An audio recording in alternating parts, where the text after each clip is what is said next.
Hello everybody, let's talk about immersive audio. Happy November, it's Mikko and Brandon from ACX here. Together with Google, we have developed the Eclipsa Audio Plugins. This week we released the version 1.3.0 and we wanted to highlight a couple of features in this video. Firstly, we have received questions how to set up the mix presentation, and in this video we're going to walk you through in theory how it's done and then show a demo of that as well. Secondly, in this new version 1.3.0, we have built a new functionality, a player that helps you validate your IAMF file.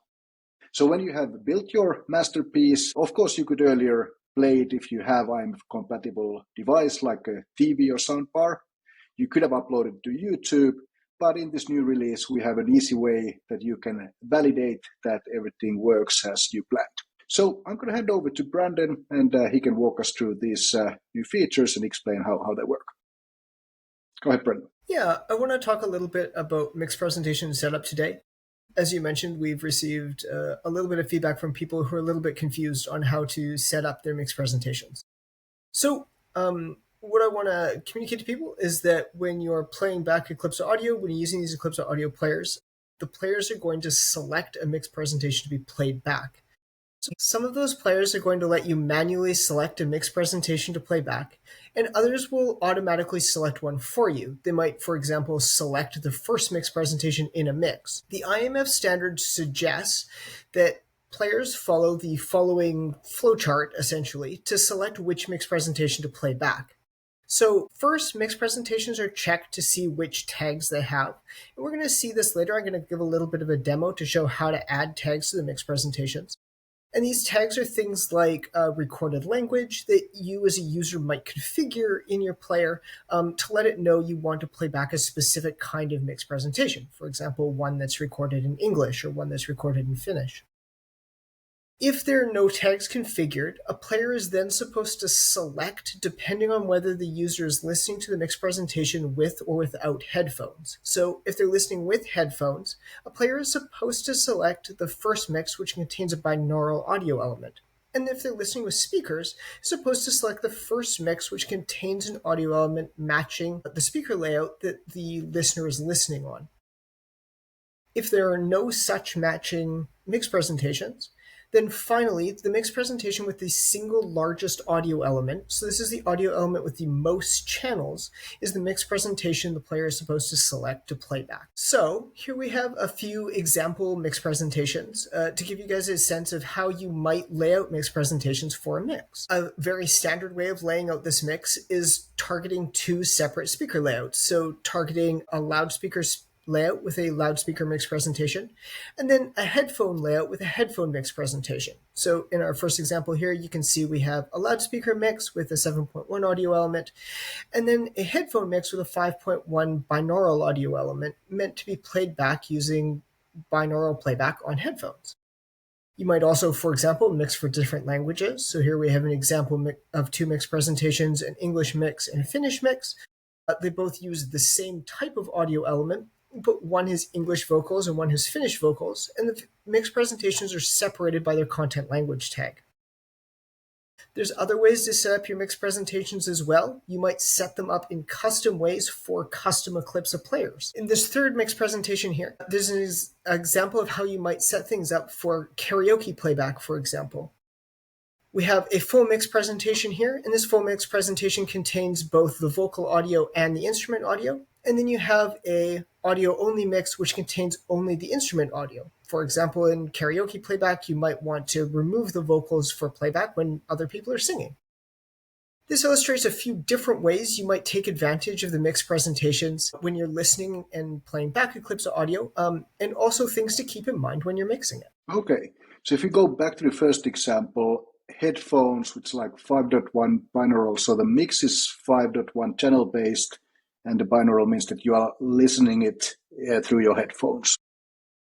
Yeah, that's correct. So the idea of the binaural playback with Eclipsa is that even though you're listening to it on headphones, which are inherently a stereo playback, the binaural playback is going to try and simulate that 5.1 playback experience for you. So you're still going to hear some of those effects behind you and in front of you as though you were listening on a 5.1 speaker set.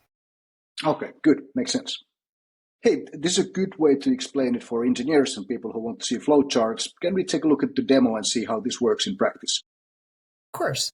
To illustrate how to use mix presentations to mix for multiple speaker layouts, I have a sample project here in Reaper with 3 tracks, a 5.1 drums track, a 7.1 drums track, and a 7.1 chords track. In this example, the 7.1 chords track will only be a part of the 7.1 mix, making it easier to hear which mix is playing. In practice, you might have specific volumes or panning operations on different tracks to be used in the different mixes. However, for this example, the difference between the mixes will be illustrated by the presence of the chords track. Let's get started by adding our renderer plugin to the master track. And in our renderer plugin, we'll set up our mix presentations. First, we're going to create our audio elements. Come here and create our 5.1 element and our 7.1 element. And then we'll create our mix presentations. I'm going to create a binaural mix using our 5.1 audio element, and I'm going to leave the binaural property selected. And I'm going to create a 7.1 mix. And here I'm going to add the 7.1 audio element, and I'm going to remove the binaural property. It's worth noting here as well, if the languages of the mix were different, we could set that here by coming to content language and changing the mix's language, for example to English.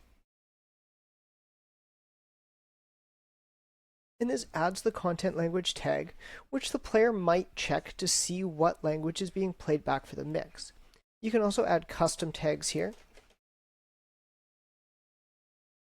And these custom tags can be used by the Eclipsa Player as well. It's worth noting that these custom tags are player specific, so not all players will look at and use these tags to determine which mix to play. Let's return to our main screen, and we can see our 2 mixes are present here. So let's assign our audio elements to our tracks. Let's go to our 5.1 track, add our audio element plugin, 5.1, turn on the panning. Then on our 7.1 tracks, add the audio element plugin, 7.1, enable the panning. Audio element plugin, 7.1, Now that we've done this, we can play our mix back, and if we play back our binaural mix, we can hear only that drums track, but if we play back our 7.1 mix, we can hear both the drums and the chords. Now, if we export our mix by going to the export, enabling the export audio, and creating a new IAMF file, and then using Reaper to export this file.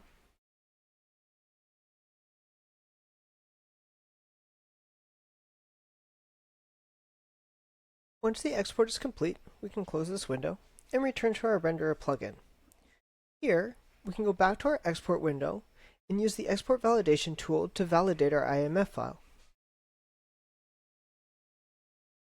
Our validation tool allows us to select a mix presentation layout, essentially a speaker layout, to simulate playing back the mix on. For example, if I press play right now, it will simulate playing the mix back on a stereo speaker layout.